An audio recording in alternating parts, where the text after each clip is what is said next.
Hello, students, or anyone else who may be watching from home. This is Mr. Borges, and today I'm going to be explaining our Part 6 TinkerCAD Jack-O-Lantern Contest. So, there's going to be a button for Part 6. It's going to take you to this page right here. And then from here, you've got some instructions. The video you're watching is right this. So, first, sign into TinkerCAD using your class code. I'm trying something new. I put the class codes right here. There are two different class codes. You got to pick the correct class code. Only the right one's going to work, and then sign in with your nickname. Once you've done, you have to do that step first. Then once you've done that, right, you'll click the correct class code for you. You'll enter your nickname. You'll say, yes, that's me.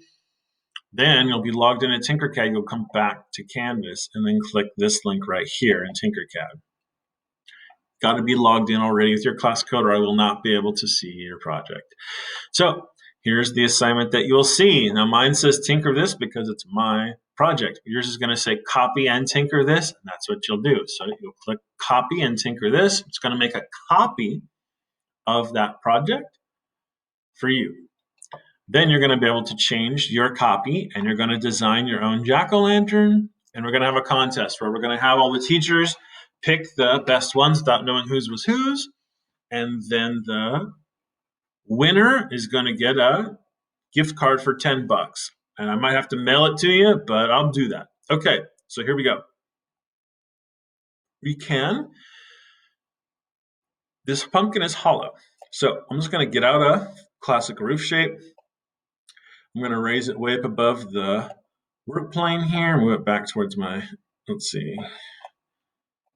So stretching it, making an eye. So I'm just showing you how you might do something. So I'm going to turn it this way.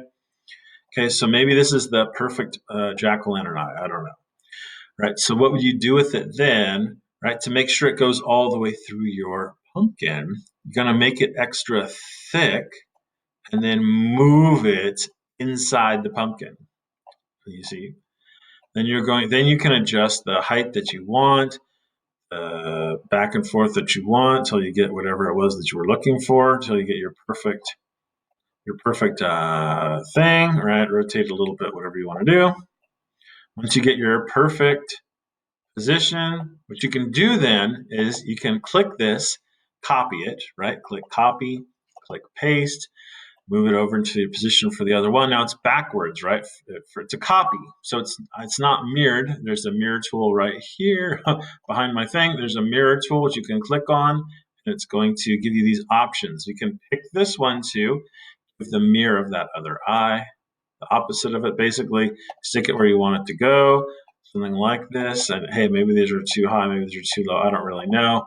Yours is going to look better than mine. So once you've got these things lined up the way you want, you can shift click them both, turn them into holes, okay, and then you're going to group.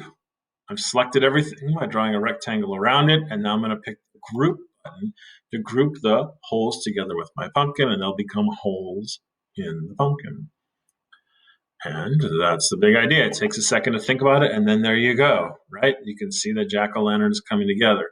And yours is going to be better than mine, I'm sure. But I do want to show you two other tricks. So I'm going to grab the work plane tool, and I'm just going to stick it somewhere on the pumpkin, like that.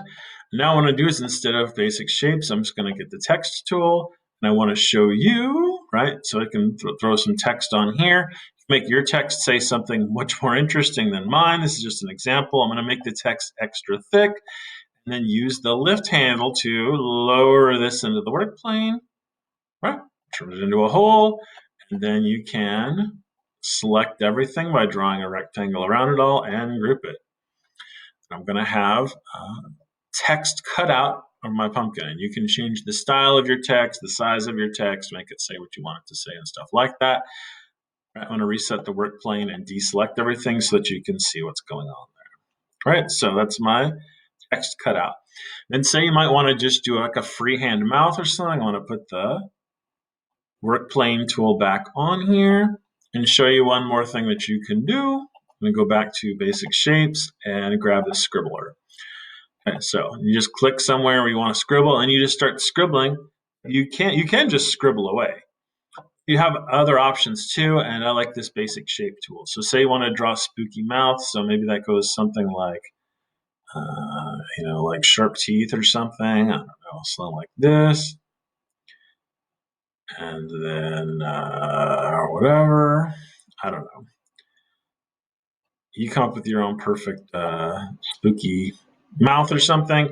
Okay, so when you're done, there's my shape. What I'm going to do is make it extra thick and then push it into the pumpkin.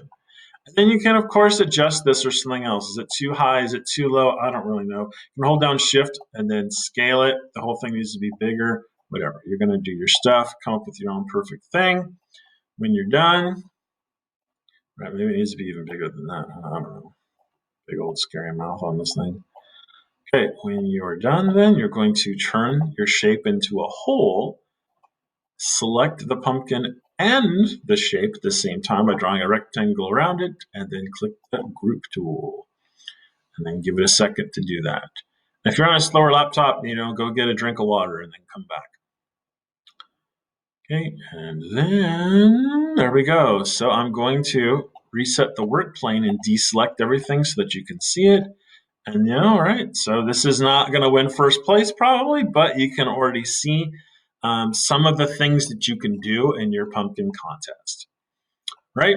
So that's it for this one. Thanks for watching, everybody, and we'll see you next time. Bye.